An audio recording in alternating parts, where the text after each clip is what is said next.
तो आज हम देखेंगे जनगणना के बारे में। जो जनगणना से जितने भी क्वेश्चन बनते हैं जो कि Bihar SSC, Bihar police, BPSC total में पूछे जाते हैं। तो चलिए देखते हैं। भारत में पहली बार जनगणना की शुरुआत कब हुई? 1872 में। किसके समय? लॉर्ड मेयो के समय। लॉर्ड मेयो के समय हुआ था। उसके बाद इसमें देखेंगे भारत में नियमित जनगणना जब से स्टार्ट हो गया तो कब हुआ? भारत में नियमित जनगणना की शुरुआत कब हुई थी? वो 1881 में। 1881 में कौन था? तो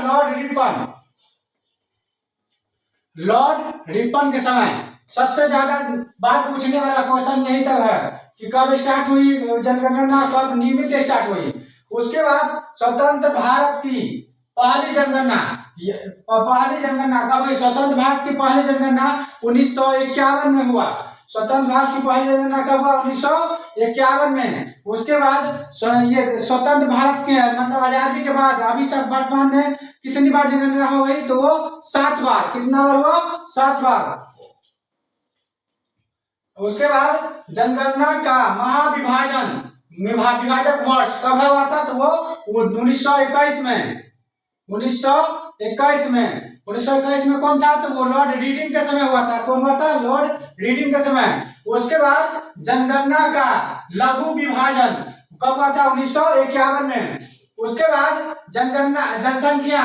जनसंख्या का अध्ययन क्या कहलाता है? जनसंख्या का अध्ययन डेमोग्राफी कहलाता है। जनसंख्या का अध्ययन क्या कहलाता है?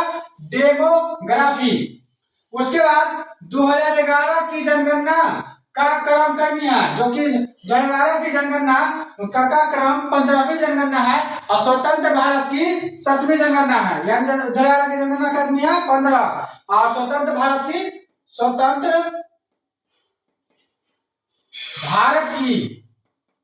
7वीं जनगणना।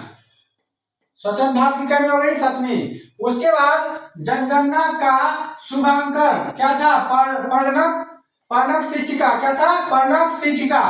उसके बाद प्रश्न जनगणना कमिश्नर, प्रथम जनगणना कमिश्नर कौन थे? तो वो हो गया डब्ल्यू प्लाडेन। कौन थे? डब्ल्यू प्लाडेन। प्रथम जनगणना कमिश्नर कौन थे? डब्ल्यू प्लाडेन। उसके बाद स्वतंत्र भारत के प्रथम जनगणना आयुक्त कौन थे? स्वतंत्र भारत के प्रथम जनगणना आयुक्त सी चंद्र मौली। कौन हुए? सी चंद्र मौली। उसके बाद भारत में पहली बार जाति आधारित जनगणना, यानी भारत में पहली बार जाति आधारित जनगणना कब हुई थी? तो ये 1931 में हुआ था। कब हुआ था? 1931 में। बहुत बार पूछा गया क्वेश्चन है कि जाति आधारित जनगणना कब हुआ? 1931 में। विश्व जनसंख्या दिवस कब मनाया जाता है? तो विश्व जनसंख्या दिवस 11 जुलाई को मनाया जाता है। विश्व जनसंख्या दिवस कब मनाया जाता है? 11 जुलाई को। भारत का जनसंख्या 2011 के अनुसार यानी कितना है? तो ये 121.8 करोड़ है। कितना है? भारत की जनसंख्या 121.8 करोड़। अभी वर्तमान में देखेंगे तो 141 पॉइंट कुछ हो गया। उसके बाद भारत में विश्व का जनसंख्या का भारत में कितना प्रतिशत है? यानी विश्व का जनसंख्या का भारत में कितना परसेंट है? तो हो गया 17.5%। कितना है? 17.5%। भारत में पुरुष जनसंख्या कितना है? तो 62.32 करोड़। 62.32 करोड़ यानी 51.47%। भारत में महिला जनसंख्या 58.75 करोड़ यानी 48.53%। भारत का कुल साक्षरता दर यानी 73%। उसके बाद भारत में पुरुष लिंगानुपात कितना है? 943 महिलाएं पर 1000 पुरुष।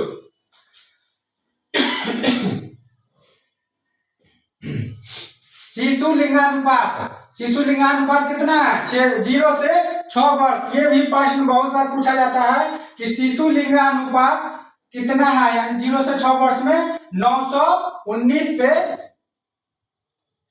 919। उसके बाद सर्वाधिक 919 पे लिखा होगा। उसके बाद उसके बाद ये सर्वाधिक जनसंख्या घनत्व कितना है? बिहार में सर्वाधिक जनसंख्या घनत्व 1106। उसके बाद सर्वाधिक साक्षरता दर कितना है? ये 94%। कहाँ? भारत का, केरल में। उसके बाद न्यूनतम साक्षरता दर कितना है? बिहार का 61.8%। न्यूनतम महिला साक्षरता दर है बिहार का 51.5%। उसके बाद देखेंगे जनगणना विषय है, यानी किस विषय में? यानी जनगणना है, टोटल 12 अनुसूची है, उसमें 7वीं अनुसूची के पहला में संघ सूची। संघ सूची में 3 है, संघ सूची, राष्ट्र सूची और संवर्ती सूची। 7वीं अनुसूची में कितना? 3 अनुसूची है, संघ सूची, राष्ट्र सूची और संवर्ती सूची। तो ये संघ सूची में आते हैं। जनगणना की सूची में आते हैं, संघ सूची में आते हैं। उसके बाद बिहार का सर्वाधिक दशकीय वृद्धि वाला जिला है मधेपुरा। उसके बाद क्या कहते हैं? बिहार का कुल न्यूनतम दशकीय वृद्धि वाला जिला है गोपालगंज। कौन है? गोपालगंज, 19.0। उसके बाद बिहार का जनसंख्या घनत्व में भारत में कौन सा स्थान है? तो भारत में प्रथम स्थान होगा। कौन सा स्थान होगा? प्रथम स्थान होगा। 2011 के अनुसार बिहार का जनसंख्या 10,40,99,452 है। कितना है? 10,40,99,452। भारत का कुल जनसंख्या का 8.58%, यानी 8.58% बिहार में है। बिहार में शिशु लिंगानुपात कितना है? तो 935 बालिकाएं पर 1000 बालक। 935 बालिकाएं पर कितना है? 1000 बालक। उसके बाद हो गया बिहार में लिंगानुपात कितना है? तो 918 प्रति महिला पे 1000 पुरुष। 1000 क्या है? पुरुष।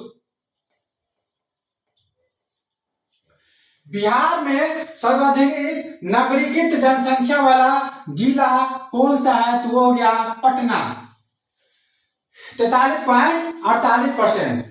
बिहार का कुल साक्षरता दर कितना है? 61.8%। बिहार का पुरुष साक्षरता दर कितना है? तो वो 71.2%। कितना है? 71.2%। बिहार में महिला साक्षरता दर कितना है? तो 51.5%। बिहार में महिला साक्षरता दर कितना है? 51.5%। उसके बाद देखेंगे बिहार का सर्वाधिक साक्षरता दर वाला जिला रोहतास है। कितना है? तो 73.4%। 73.4%। बिहार में न्यूनतम साक्षरता दर वाला जिला कौन है? पूर्णिया। कितना है? 51.5%। 51.5%। बिहार का साक्षरता की दृष्टि से देश में क्रम कौन सा है? तो देश में 35वां क्रम है। साक्षरता की दृष्टि से कितना है? 35वां। उसके बाद सर्वाधिक पुरुष साक्षरता दर वाला जिला कौन सा है? तो पुरुष साक्षरता दर कौन है? रोहतास, यानी 82.9%। कितना है? 82.9%। उसके बाद देखेंगे न्यूनतम पुरुष साक्षरता दर वाला जिला, न्यूनतम पुरुष साक्षरता दर वाला कौन है? पूर्णिया। कितना हो जाएगा? 59.4%। 59.4%। सर्वाधिक महिला साक्षरता दर वाला जिला कौन हो जाएगा? रोहतास। कितना हो जाएगा? 63.0%। उसके बाद न्यूनतम महिला साक्षरता वाला जिला कौन है? सहरसा, 41.7%। बिहार का न्यूनतम अनुसूचित जाति, यानी अनुसूचित जाति वाला जिला कौन सा हो जाएगा? शिवहर। बिहार का न्यूनतम अनुसूचित जाति वाला शिवहर। उसके बाद अधिकतम अनुसूचित जातियों वाला जिला कौन सा है? पश्चिमी चंपारण। कितना? 6.4%। उसके बाद बिहार में लिंगानुपात 918 महिलाएं पर कितना है? 1000 पुरुष। सर्वाधिक जनसंख्या वाला जिला कौन सा है? सर्वाधिक जनसंख्या वाला जिला हो जाएगा पटना। सर्वाधिक जनसंख्या वाला जिला हो जाएगा पटना। उसके बाद जनसंख्या से टोटल क्वेश्चन लगभग खत्म हो गया है। इससे क्वेश्चन बाहर नहीं आएगा। जितना क्वेश्चन है जनसंख्या से टोटल डाल दिए। ठीक।